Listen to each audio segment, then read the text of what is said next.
Hey, welcome back to the Charlie Bahama Show. And now we've moved over with another Bahamian musical legend, Freddie Munnings Jr. And the Jr. is there because his father was an even more iconic Bahamian legend, Freddie Munnings. No question about that, Charlie. It's great to see you. It's good to see you again. Yeah, I reflect on the last time I did a TV show with you talking about music.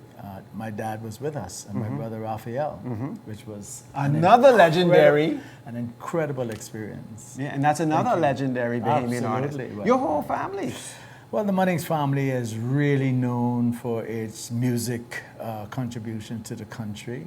Started with my dad, Ralph Munnings, of course, extraordinary saxophonist, and my cousin Tinkle and Dr. Off, another first cousin, and Tony McKay. All right, stop. Dr. Off, y'all gotta, people, a lot of these young people don't know Dr. Off. Now, they might know because they sing the song. Tyrone Fitzgerald, Dr. Get Off. involved, you know. He was a co-writer on Funky Dancer as well.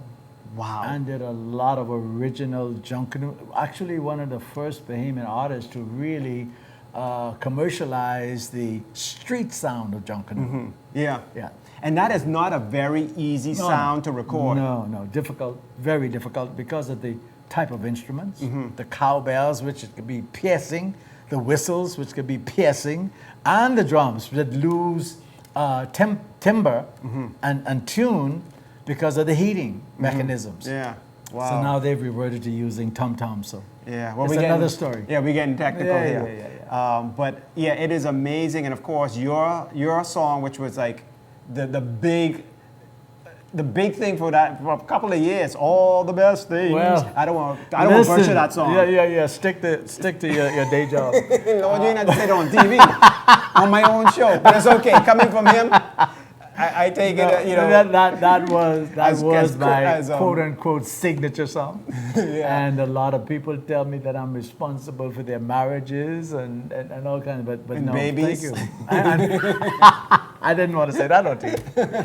No, but great. Yes, Yeah. thank you, Charlie. But the reason, because I've had, you know, I wish this show could be like 3 hours long. I could have every Bahamian musician, but I can't. But I've had Eddie Minnis, I had KB, Yes. and yourself, Thank you. and we've spoken about some. But the reason why I wanted to come to you again is because not only do you have that background, but you are still doing things today. And what I really like is you are promoting Bahamians, and also like where we are, we're at the Spotlight Lounge here out in Coral Harbor, and where there's Bahamian music, Bahamian live music. Absolutely. So tell me about that, the Spotlight Lounge, and also where people could also see other Bahamian live music. Very simply, two very good friends of mine who are excellent entertainers in their own right, Naomi Taylor Crawford and Clinton Crawford, came to me with an idea. Listen, we need some place to showcase our young talent and the not so young talent. As you said, back in the day, the Cat and Phil and Zanzibar, Silver Slipper, and the list goes on and on and on. They were incubators in my mind for young artists coming into the music industry. My dad always told me that the only way that you're going to learn how to perform is to get on stage and perform in front of people. And so after the demise of the nightclub industry, some 40 nightclubs in New Providence, there was no place for the young artists to really learn how to perform. And so when Naomi and Clinton came with the concept of the Spotlight Lounge, that was exactly what we need.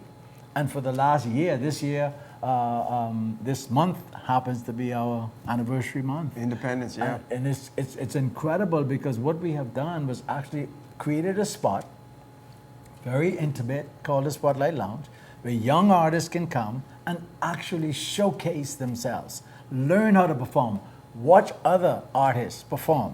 As in my day, we would watch the likes of a Nat King Cole or Count Basie or whoever came to the Cat and Phil, or a Richie Delamore or Peanuts Taylor, or the list goes on. Carl Bryce. Some of these names young people don't even know. So who do they watch today? How do they get their experience? My greatest education in music was when I watched superstars perform.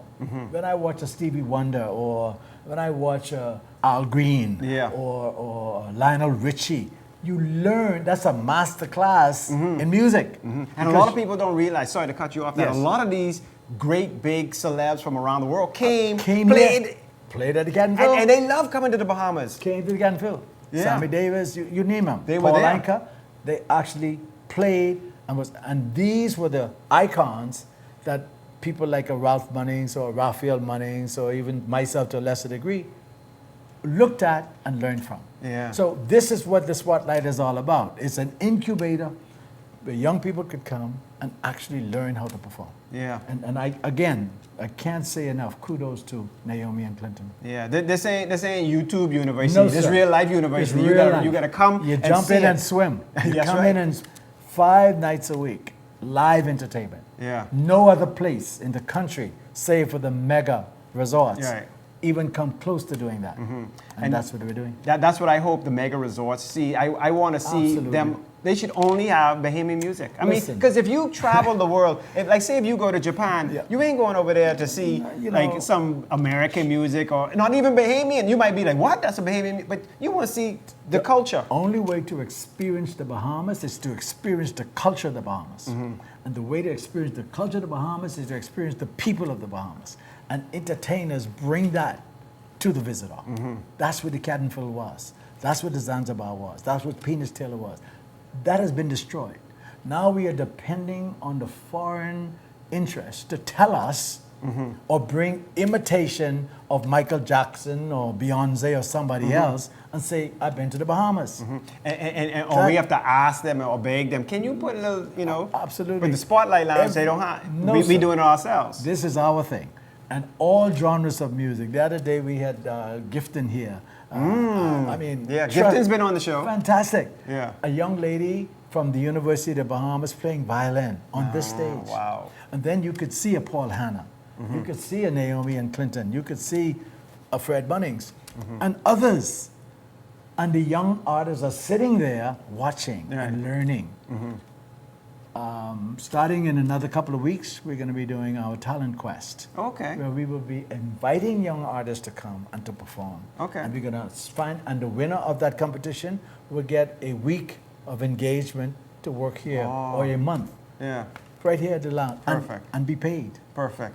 Perfect. That's the idea. Well, I'm so happy I got to Yes. have you. I mean, we've been hanging out together not only with music but Yes. also film with our film. Absolutely, See you how know. the mainsail sets, which is Yes. it's exposing Bahamian Again, tradition in it's a different form, there you sailing. go. But we incorporated the music. Oh yeah, oh yeah. We certainly That's did. we did. We That's we certainly did. did. And we have a Freddie Munnings senior song in there. Absolutely, absolutely. Oh. But listen, it's a pleasure always. But like I said, we got to get back to basics in the country with regard to the music industry, which is we got to help our young people to learn how to perform and help them learn how to write good songs. Because what you hear today, Charlie, I am really, in this 50th anniversary year of our country, I'm somewhat taken aback and disappointed because we have regressed in the music industry. Back in the day when my dad was on the scene and people like Eric Cash and Lou Adams and Duke Errol and Peanuts Taylor and the like, our music was respected around the world. Funky Dancehall is a classic example of it. But what have we done within the last 20, 30 years to impact the international arena? Not very much. Funky Nassau, we are told, by the persons who created the music in around the world, that it was the impetus to start the disco movement in America. That's a fact. Tony McKay has influenced tremendous artists all over the world. So we have talented people here. We have very, very creative artists, but we don't have any places for them to be showcased. All right. That's what the Spotlight Lounge is all about. Very good. So, as Freddie says, come on out to the Spotlight Lounge and check it out. And listen, you know, we're bigging up Spotlight, but there's other venues too that are trying. I can't remember the name of it, but there's a venue out right off of like by Harbor Bay, and they have somebody playing something. So there are venues. Look for it. Just start looking. When you see it, support it, okay? Because the only way it can keep going is if you support it. And then if you're all sitting at home and making noise about ain't nothing to do or whatever, it's your own fault. So you got to come out, okay? Gotta have it. 5 nights a week, live entertainment, Wednesday through Sunday, every night, right here at the Spotlight. And I've been here, so I know it was good. Absolutely. Okay. So, more Charlie Bahama right after this.